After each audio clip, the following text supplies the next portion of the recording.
Hi friends, నా పేరు Kiran. Welcome back to SRB views. ఇప్పుడే హనుమాన్ మూవీ చూసి వచ్చానండి.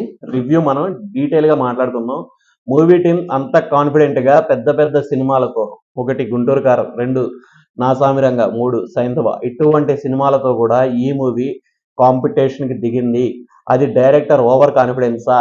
అండ్ నెక్స్ట్ ప్రీ రిలీజ్ ఈవెంట్స్లో చిరంజీవి గారు ఒక మాట అన్నారు కదా, కంటెంట్ ఉన్న మూవీ వస్తే ఖచ్చితంగా ఆడియన్స్ యాక్సెప్ట్ చేస్తారు అని. చిరంజీవి గారు అంత కాన్ఫిడెన్స్ గా చెప్పారు. అంత కాన్ఫిడెన్స్ ఈ మూవీలో మనకి కనబడిందా లేదా? అలాగే ప్రీమియర్స్ వేసి మరి మా మూవీలో ఎంత దమ్ముందో చూడండి అని చెప్పి మూవీ టీం డేర్నెస్ కి ఈ మూవీ నిలబెట్టిందా వాళ్ళ కాన్ఫిడెన్స్ లెవెల్స్ ని? వాళ్ళ కాన్ఫిడెన్స్ లెవెల్స్ కరెక్టేనా కాదా అనేది మనం బ్రీఫ్ గా డిస్కస్ చేద్దాం. అసలు మూవీలో ఏమేమి ఉన్నాయి, ఏమేమి లేవు, ఇంకా ఏమేమి ఉంటే బాగుండేది అనిపించేది కూడా మనం డీటెయిల్ గా మాట్లాడుకుందాం. అండ్ నెక్స్ట్ ఏంటంటే మూవీలో గ్రాఫిక్స్ గురించి మాట్లాడుకోవాలండి. ఫస్ట్ మనం గ్రాఫిక్స్ గురించి ఎలా మాట్లాడుకోవాలంటే, ఆ మూవీకి ఉన్న బడ్జెట్ లో ఆ గ్రాఫిక్స్ ని బాగా చూపించారా లేదా అనే పాయింట్ ఆఫ్ వ్యూలో ఆలోచిస్తే చాలా బాగా చూపించారని చెప్పొచ్చు. ఎందుకంటే గ్రాఫిక్స్ కొద్దిగా డల్ గానే ఉన్నాయి, బట్ కాకపోతే బడ్జెట్ లేదు వీళ్ళ దగ్గర. ఒకటి, చిన్న హీరో అయిపోవడం, డైరెక్టర్ కూడా ఒక 2-3 ఫిలిమ్స్ చూసిన ఎక్స్పీరియన్స్ ఉండడంతో ప్రొడ్యూసర్ ఎంతవరకు భరించగలరు. సో ఆ బడ్జెట్ లో గ్రాఫిక్స్, విఎఫ్ఎక్స్ బాగానే డిజైన్ చేశారు. బాగానే కాదు, చాలా బాగా డిజైన్ చేశారు.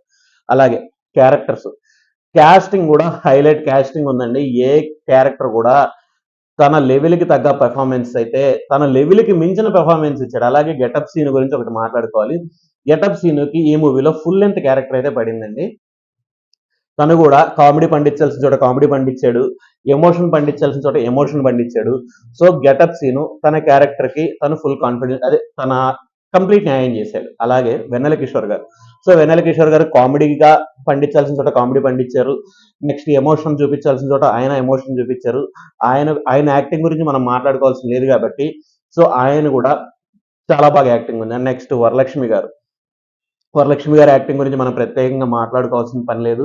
వరలక్ష్మి గారికి అండ్ నెక్స్ట్ హీరోకి వీళ్ళిద్దరి మధ్య ఎమోషన్ సీన్స్ ని చాలా బాగా చూపించారు. ఎమోషన్ చాలా బాగా పండింది. నెక్స్ట్ వరలక్ష్మి గారు చనిపోయినప్పుడు, ఓకే స్పాయిలర్స్ ఇవ్వదలుచుకోలేదు, సో అప్పుడు ఖచ్చితంగా మనకి ఒక చిన్న ఎమోషనల్, కళ్ళల్లో లైట్ గా నీళ్ళైతే తిరుగుతాయండి. అదొక మంచి ఎమోషనల్ సీన్ అయితే అక్కడ బాగా డిజైన్ చేసుకున్నాడు డైరెక్టర్. అండ్ నెక్స్ట్ మనం ఇప్పుడు స్టోరీ గురించి మాట్లాడదాం. లోపలికి ఏమి వెళ్ళానండి, పైన చెప్తాను. నేనేం మూవీ స్పాయిల్ చేయదలుచుకోలేదు. సో సూపర్ హీరోస్ అవ్వాలి అని ఒక పిల్లగాడు, చిన్న పిల్లగాడు, ఒక 10 years పిల్లగాడు తన చుట్టూ ఐరన్ మ్యాన్, స్పైడర్ మ్యాన్ వీళ్ళ ఫొటోస్ పెట్టుకొని నేను కూడా వాళ్ళకిలాగా అవ్వాలి అని చెప్పి ఆ స్పైడర్ పురుగులతో కుట్టించుకుంటా ఉంటాడు.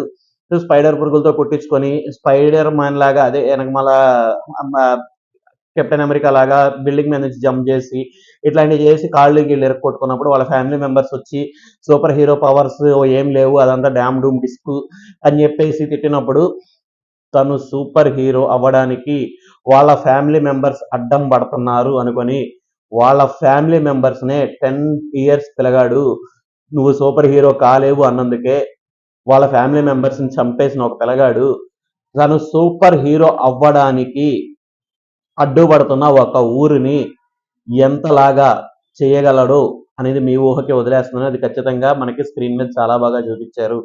అలాగే రోడ్డు మీద ఆటకాయిగా తిరిగే హీరోకి ఒక సూపర్ పవర్ దొరికితే వాడు దాంతో ఏం చేస్తాడు? ఏమి చేయలేడు కదా. ఏదో ఆటకాయితనంగా చేసుకుంటా ఉన్నవాడు ఆ సూపర్ పవర్ ని విలన్ చేతుల్లోకి వెళ్లకుండా కాపాడగలిగాడా లేదా అనేది కూడా మీరు మూవీలో చూడాలి. చాలా బాగా డిజైన్ చేశారండి సీన్స్. నెక్స్ట్ ఎమోషనల్ ఉంది మూవీలో, ఎమోషనల్ సీన్స్ ని బాగా డిజైన్ చేశారు. నెక్స్ట్ కామెడీ కూడా ఎక్కడదంటే, మనం ఆల్రెడీ గబ్బర్ సింగ్ లో సాంగ్స్ ప్యారడీస్ కామెడీ ఉంది కదా, సో అటువంటి కామెడీ సీన్ అయితే దీనిలో ఒకటి ఉందండి. అది కూడా చాలా బాగా వచ్చింది. అదేంటంటే నాకు డెప్త్ గా వచ్చేస్తుంది, but I will try to ఆపుకోవడానికి ట్రై చేస్తున్నాను అంతే. అక్కడ కూడా చాలా బాగా ప్యారడీ చేశారండి. అందరి హీరోల్ని యూజ్ చేసుకొని కామెడీ బాగా చేశారు. సో అక్కడ కూడా సీన్స్ బాగా పండినాయి. అదొకటి. నెక్స్ట్ ఏంటంటే మనకి కార్తికేయ 2 నుంచి ఒక సీన్ తీసుకున్నట్టు ఉంటది. కార్తికేయ 2 నుంచి ఏ సీన్ అంటే, కృష్ణుడి గురించి ఎక్స్ప్లెయిన్ చేస్తూ ఉంటాడు కదా కార్తికేయ కథను. సో దీనిలో డైరెక్ట్ విభూషణుడే పెట్టేశారండి. విభూషణుడే మనకి హీరోని ప్రతిసారి వెనకమాలుండి కాపాడుకుంటూ వస్తూ ఉంటాడనమాట. సో అది ఒక మణి లాంటిది అనమాట. మూవీ మొత్తం మణి, సూర్యుడు వీళ్ళ చుట్టూ తిరుగుతూ ఉంటది సినిమా.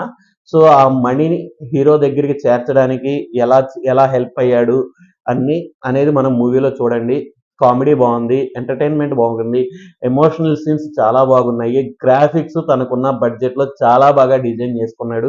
నెక్స్ట్ ఆ క్యారెక్టర్స్ అండ్ నెక్స్ట్ కాస్టింగ్ కూడా చాలా బాగుంది. అండ్ నెక్స్ట్ ఫైనల్ బీజిఎం అండి, బీజిఎం కూడా వేరే లెవెల్ బీజిఎం అయితే ఇచ్చారు. సినిమా అయితే గూస్ బంప్స్ అండి. ఇంటర్వెల్ ముందు ఒక సీన్ వచ్చింది.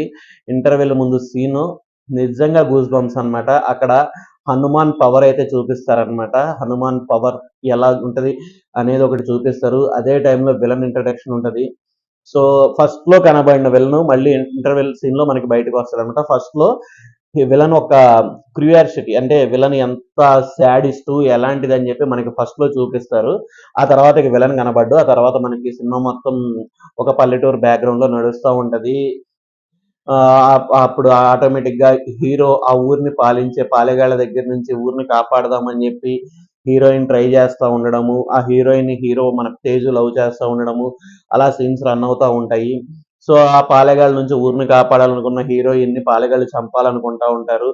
సో వాళ్ళ దగ్గర నుంచి హీరోయిన్ ని ఎలా కాపాడాడు, ఆ హీరోయిన్ ని కాపాడే టైంలో హీరోకి ఏమైంది, అప్పుడు హీరో ఎలా తన పవర్స్ అని హీరోకి పవర్స్ ఎలా వచ్చినాయి అనేది అనమాట మూవీ అనమాట. ఇదంతా మనకి ఫస్ట్ హాఫ్ లో ఉంటది. ఎలా పవర్స్ వచ్చినాయి, ఆ పాలెగాళ్ళ నుంచి హీరోయిన్ ఎలా కాపాడుకోగలిగాడు, నెక్స్ట్ ఆ పాలెగాళ్ళని తర్వాత సెకండ్ హాఫ్ లో అదే పాలెగాళ్ళని మళ్ళీ వెన్నెల కిషోర్ తీసుకొస్తాడు.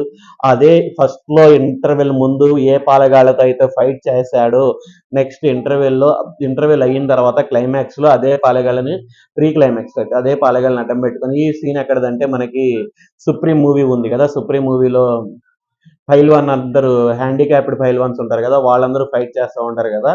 సో అలా సీన్ మనకు గుర్తొస్తుంది. బట్ కాకపోతే దానికంటే బాగా ఇంప్లిమెంట్ చేశాడు ఈ సీన్.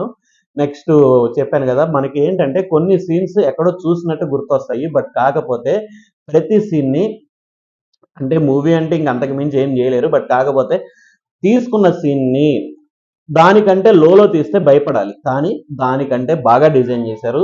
సీన్ ని తీసుకొని మనకి ఫర్ ఎగ్జాంపుల్ నేను ఇందాక చెప్పా కదా, కార్తికేయ 2 నుంచి కార్తికేయ 2లో కృష్ణుడి గురించి ఎక్స్ప్లెయిన్ చేసేటప్పుడు గ్రాఫిక్స్ మనకి కొద్దిగా డల్, అంటే ఆ గ్రాఫిక్స్ కంటే ఈ మూవీలో హనుమాన్ గురించి ఎక్స్ప్లెయిన్ చేసేటప్పుడు ఈ గ్రాఫిక్స్ బాగున్నాయి. కంపేర్ దమ్ ఆ కార్తికేయ 2 గ్రాఫిక్స్ తో కంపేర్ చేసుకుంటే ఈ గ్రాఫిక్స్ బాగున్నాయి. అలాగే గబ్బర్ సింగ్ ఒక టైప్ ఆఫ్ ప్యారడీ చేశారు కదా, గబ్బర్ సింగ్ లో సాంగ్స్ ని బట్టి ప్యారడీ చేశారు కదా. సో దీనిలో కామెడీ కూడా ప్యారడీ చేశారు. సో అది కూడా పండింది, మరి దాని అంత పీక్స్ కాకపోయినా ఓకే, ఇది కూడా చాలా బాగా పండింది, ఇది కూడా రన్ అయింది. Next fights, next BGM. Fights కూడా కొన్ని కొన్ని ఎక్కడి నుంచో తీసుకొచ్చినట్టుంటే, కాకపోతే ఫైట్స్ కూడా బాగున్నాయి, బీజిఎం కూడా బాగుంది. ఫైనల్లీ మూవీ అయితే చాలా బాగుందండి. నా పరంగా అయితే నేనైతే ఫుల్ సాటిస్ఫైడ్. లాస్ట్ 20 మినిట్స్ అయితే గూస్ బంప్స్ వస్తాయి సీన్స్ కి. సీట్లలో నుంచి లెగిసి గంతులేసారు అంతా. సీట్ల నుంచి లెగిసి గంతులేసి ప్రతి ఒక్కళ్ళ నోట్లోంచి జై శ్రీరామ్ అనే మాట అయితే వచ్చిందనమాట. సో హనుమాన్ మూవీ డెఫినెట్లీగా చూడాల్సిన మూవీ అండి. ఖచ్చితంగా ఒక లుక్ వేసేయండి. నా పరంగా నేను ఇచ్చే రేటింగ్ 4 టమాటాస్ ఇస్తున్నా హనుమాన్ మూవీకి.